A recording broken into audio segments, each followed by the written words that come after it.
সার্ভিসের ফরওয়ার্ড করা একটা মেসেজে সাংবাদিকদের কাছে চক্ষু ইনস্টিটিউট হাসপাতালের এই দুর্বৃত্তদের নিউজ কভারেজের একটা মেসেজ আমি দেখতে পাচ্ছি।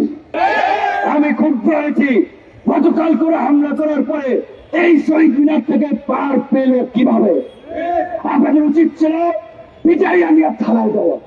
এইখানে ফারুক হাসানকে ছুরি দিয়ে এখানে আঘাত করে কপাল কেটে গিয়েছে। ছুরি তারা কোত্থেকে নিয়ে আসলো? কারণ তাদের হাতে ছুরি আগে থেকে ছিল। এখানে আমি কিংবা রাশেদ খান যদি থাকতাম, আমাদের তো পেটের মধ্যে একটা ছুরি চালিয়ে দিতে পারত। তো সরকারের সাথে আমাদের কোনো বিরোধ নাই, মুখোমুখি অবস্থানও নাই। কারণ এই সরকারের যে উপদেষ্টা সবচেয়ে ডেডিকেটেডকে নাহিদ ধরুন মার খেয়েছে, নাহিদ মার খেয়েছে একদিন, এইখানে যারা দাঁড়িয়ে আছে 17 দিন মার খেয়েছে।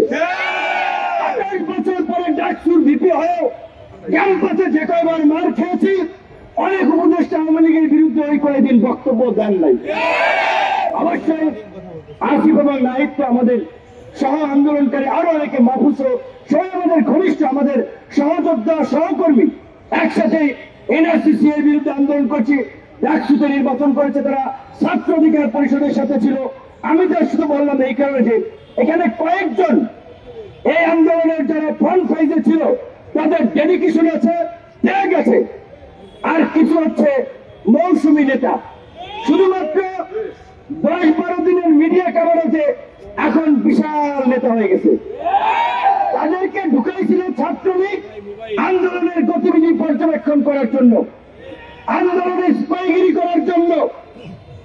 18 জুলাই যখন কথা বলি যে ভাই এক দফার বিকল্প নাই, এক দফা ছাড়া এই জাতির মুক্তি নাই, হাসিনা পিশাচ হয়ে গেছে, হাসিনার পতন ব্যতীত আমাদের মুক্তি নাই, প্রত্যেককে জেলে যেতে হবে।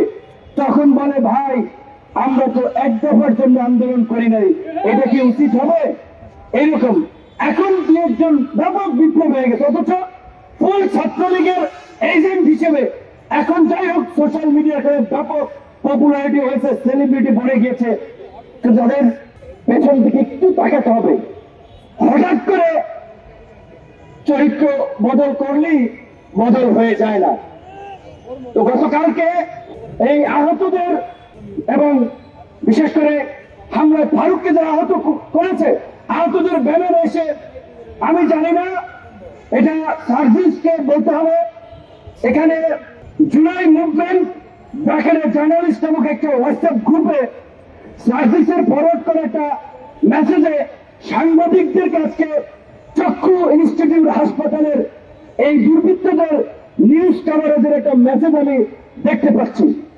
এটি যদি সঠিক হয় তাহলে গতকালকে থেকে সার্ভিসের সম্পৃক্ততা নিয়ে যে অভিযোগটি এসেছে সেই বিষয়ে সার্ভিসকে পরিষ্কার করতে হবে। আহতদের চিকিৎসার জন্য ক্ষতিপূরণ দেওয়ার জন্য জুলাই ফাউন্ডেশন গঠন করেছে, সেটার তিনি দায়িত্বে আছেন। তাহলে তার সাথে একটা সম্পৃক্ততা স্বাভাবিকভাবে আছে। এখন এই হামলায় আছে কিনা সেইটা আমরা জানি না। আমি পরিষ্কারভাবে আমাদের নেতা কর্মীদেরকে বলে দিতে চাই, ধৈর্যের সীমা ছাড়িয়ে গেছে, সহ্যের বাঁধ ভেঙে গেছে। আগামী 24 ঘন্টার মধ্যে এই হামলাকারী শরীফ, হিন্দুল, তনয় সহ সাইফুল সহ যারা চিহ্নিত হয়েছে তাদেরকে যদি প্রশাসন গ্রেপ্তার না করে, যেই হাত দিয়ে ফারুকের গায়ে আঘাত করেছে ওই হাত আপনারা ভেঙে দিবেন।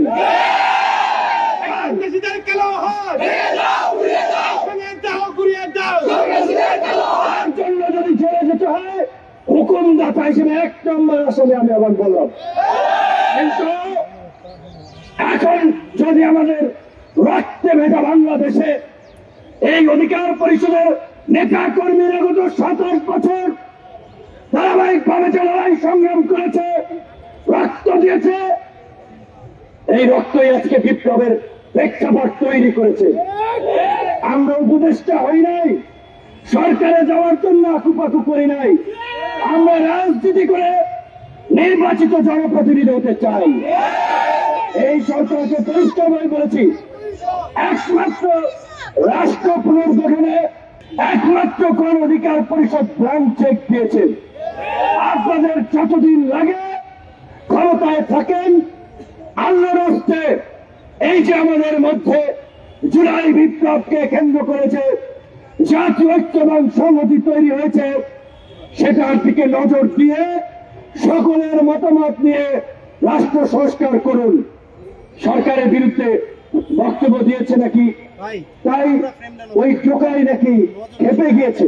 প্রথমত হচ্ছে ওই ছোকরা ছেলে, বোঝাই যাচ্ছে ধান্দাবাজি করার জন্য এর সাথে ছবি ওর সাথে ছবি, কাজী ও কোনো গুরুত্বপূর্ণ ব্যক্তি না, সরকারের এর সাথে কোনো সম্পৃক্ততা আছে বলে আমি মনে করি না।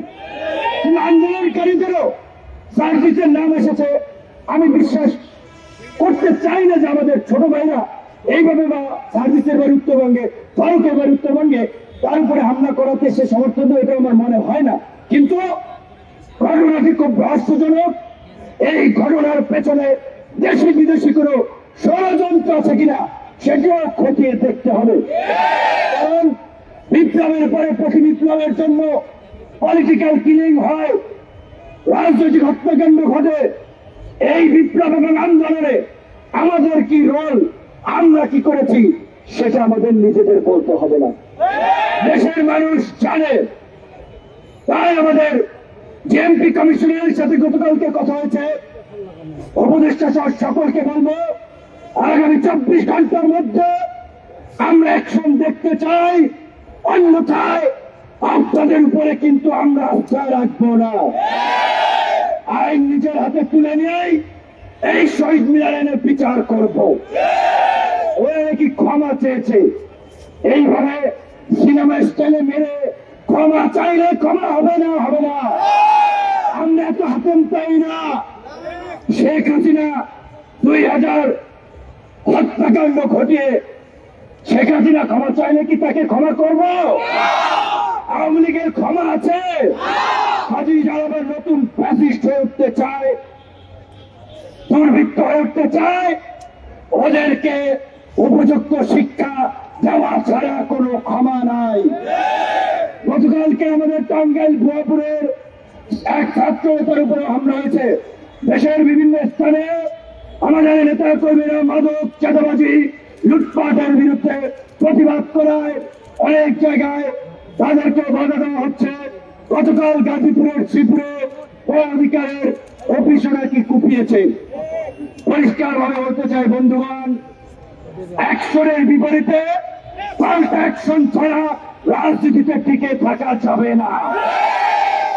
এই বিপ্লব উত্তর পরিস্থিতিতে নানান ধরনের অরাজক পরিস্থিতি তৈরি করতে দেশি বিদেশি এজেন্টরা কাজ করছে। ছাত্র তরুণ আন্দোলনকারীদেরকে মুখোমুখি করিয়ে দিচ্ছে, কিন্তু তরুণদের নেতৃত্ব দানকারী সংগঠন হিসেবে, আন্দোলনের তরুণদের অগ্রজ হিসেবে আপনাদেরকে সুসংগঠিত ভাবে প্রতিরোধ বাহিনী করে তুলতে হবে। অ্যাকশন হবে, সাথে সাথে পাল্টা অ্যাকশন। আমি ক্ষুব্ধ হয়েছি, গতকাল করে হামলা করার পরে এই শহীদ মিনার থেকে পার পেল কিভাবে? আপনাদের উচিত ছিল পিটাই আনিয়া থালায় দেওয়া। যাই হোক, আপনারা করেন নাই, ম্যাচুরিটির পরিচয় দিয়েছেন, বাস্তব খুব অ্যাগ্রেসিভ হয়ে যাচ্ছে, কিচ্ছু করার নাই। ভদ্রতাকে এইখানে অনেকে দুর্বলতা ভাবে, কাজে বেশি ভদ্র হওয়ার দরকার নাই। যেখানে যতটুকু করার, যেখানে যতটুকু হাতা খাতানের দরকার, ওইটুকু খাতাইতে হবে। এখন কাজেই সরকার এবং আইন শৃঙ্খলা বাহিনী প্রশাসনকে আমাদের পরিষ্কার বার্তা, আপনারা সিদ্ধান্ত নিতে হবে 24 ঘন্টার মধ্যে এই চিহ্নিত দুর্বৃত্তদেরকে গ্রেফতার করে আইনের আওতায় নিয়ে আসবেন, অথবা ওরা যদি ওই হসপিটালের আপনার ক্যান্টিনের বাণিজ্য করার জন্য ওইখানে থেকে নাটক করে মাটির নিচে পালায়, আমাদের নেতা কর্মীরা খুঁজে এনে এই শহীদ মিনারের উপযুক্ত বিচারের মুখোমুখি করবে।